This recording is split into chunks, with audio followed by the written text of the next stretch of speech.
خب السلام علیکم دوستان عزیز. این قسم دومی چی است؟ طرز زبان آموختن. ما میگیم که هر کس با زبان خود سخندان گردد، دانستن هر زبان آسان گردد. اول زبان مادری خود را باید که پورا بدانیم، به خطا و درست قاعدوی. خب دوم این باید که میل و رغبت آدم داشته باشد. یعنی در این قسم دومی زبان آموزی ما رقم دویش باید که میل و رغبت داشته باشد.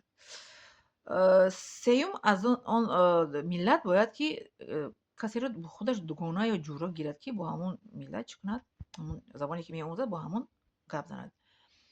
بعد یکم دوم سوم چهارم اگر در آن کشور نتواند رفته نباشد خوب اقلا 6 ماه به اون کشور رفته تجربه آموزی کند برای هم زبان را اساس کردن. اگر که نداشته باشد دوستانی که از همون ملت هم صحبت شود. پنجم با یک آموختن یک باره زبان رو با یک باره دو زبان رو اگر آموزد یک باره دشوار است لیکن خوب میشه براش. یک استادمون در آفریقا گفتگی بود با یک آموختن دو زبان آموزین. مثلا اگر شما خواهید که روسی بگیرید برای روسی با یک زبانی انگلیسی یا که ترکی در برش مونین ترجمه کنید، تاجیکی روسی انگلیسی، تاجیکی روسی ترکی، تاجیکی روسی فرانسوزی مثال با زبانی خودمون ترجمه کنید کلمه را. لیکن در اول دو زبانی میآموختگی دارن نوشته مونین در لغات دو زبان یک باره آموزین دشوار است لیکن شما زور میشه که معنی سرتون خوب کار میکنه با دو زبان یک باره یک با یک تیر دو تا پرنده را اشکار میکنید. ششم بسیار کلمه ازید کردن. کلمه را بسیار باید ازید کنید. شما در یک روز 10 15 20 تا کلمه باید ازید کنید که برای جمله ساختن کلمه لازم است. جمله رو با کلمه میسازیم، خاصه جمله رو به کلمه موج و کو نمیسازیم.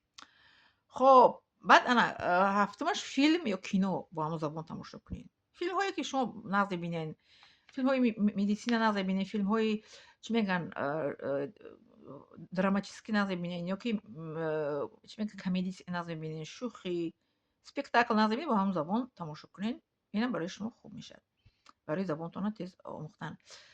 هشتم کلمه های دشوار فهمه در ورقه نویسید، در هر جا آویزان کنید، در خانه، در کخنی، در تلفنتون کلمه هایی که دشوار فهمه ایره وایکنین برای خودتون وایکنین. در پیش چشمتون دیدین هم کلمه رو تکرار میکنین ای خود میکنین. نهم اگر خطا هم کنین گپ بزنین.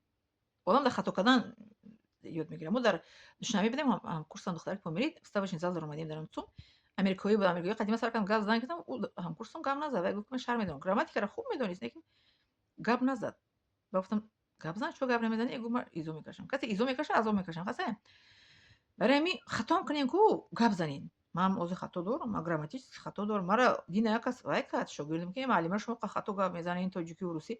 ما گفتم خطا تاجیکی و روسی معقول نیست تماشا نکنین. خطا هم کنین که گپ با آدم رسونده میتونم. خب دهم به خود باور کردن. این باور کردن در اول باید باشه. من در دهم آوردم بخشش این در اول باشه.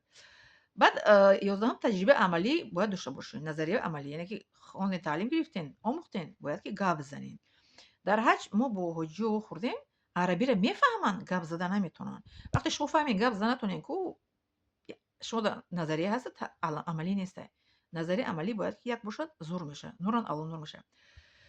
11 تجربه عملی و چی میگن تجربه تئوری و پرکتیک میگن روز قدیم نظری و عملی یک جاش زور میشه نور الان نور میشه.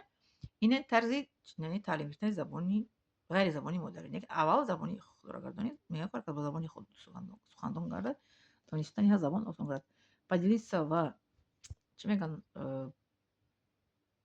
لایک موندن و подписаться فراموش نکنید. رحمت.